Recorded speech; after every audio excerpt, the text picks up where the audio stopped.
Hello everyone, welcome to Inspiration by Jenna. Please don't forget to hit the subscribe and like button.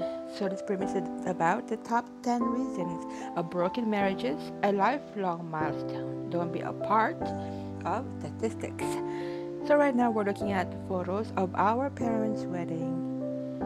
Compliments of Jun Sumera photography back in 2015 in Tagaytay City at Calaregua Church.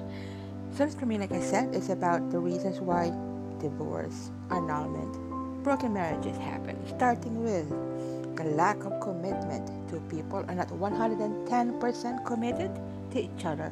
Therefore, they're not going to exert any effort to fix any kind of problem that may arise. Next, infidelity, extramarital affairs. This is when the third party comes into play.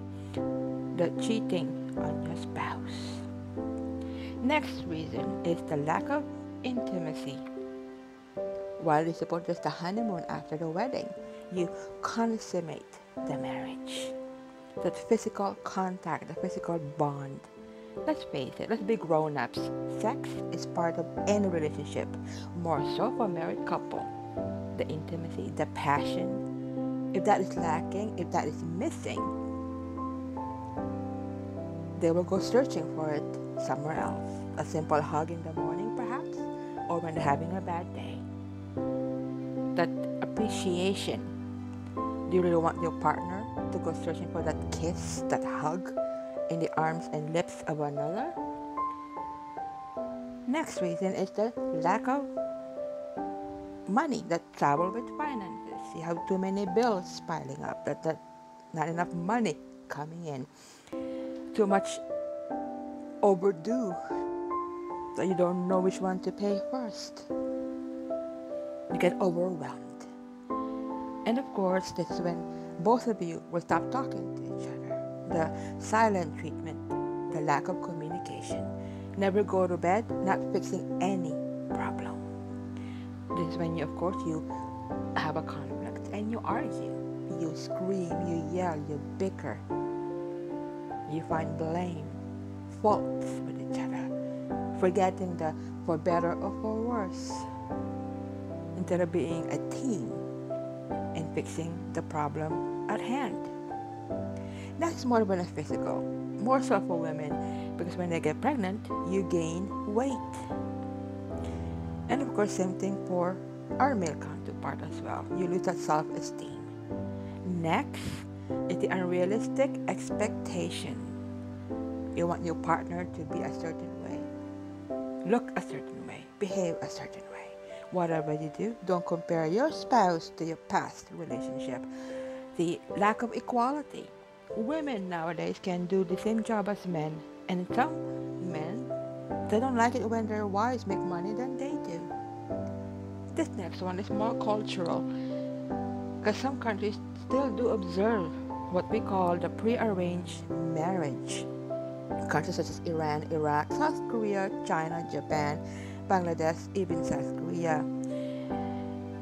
So therefore, the two people are not prepared for marriage because they married too young. It's because of cultural. They get to put in that compromising position. Because after all, it's part of the tradition, the culture. Next is, of course, the reason is the never-ending cycle of physical, emotional, and substance abuse. Most women, for the most part, will mistake the presence of their husband for love. So they will go through the beating, the physical, the emotional, and psychological abuse. It becomes a marriage out of convenience. They don't want to lose their partner. They don't want to be alone. Being married, it's not all about happily ever after. It's not all bed and roses. You will face challenges. It's up to you to balance both work and married life. Especially more so if you have kids together. You don't want your child to hear the two of you screaming at each other. After all, kids learn by example. You don't know if your child will grow up to be a better version of you that they don't want the same failed marriages as their parents, or they might just repeat the same cycle as what they witnessed at home. So being married, or a broken marriage, is even harder for your kids. So that's why it's really important for you to think things through. After all, you're making a promise, a vow in front of God, in front of your family and friends, to sign a marriage contract. It's not cheap, after all, to get married, much less getting divorced, negotiating about properties and stuff like that. If it's beyond repair, if it's totally broken, it's not amicably can be fixed by both of you, and perhaps being separated or being apart is the better option. Because two people can be better apart.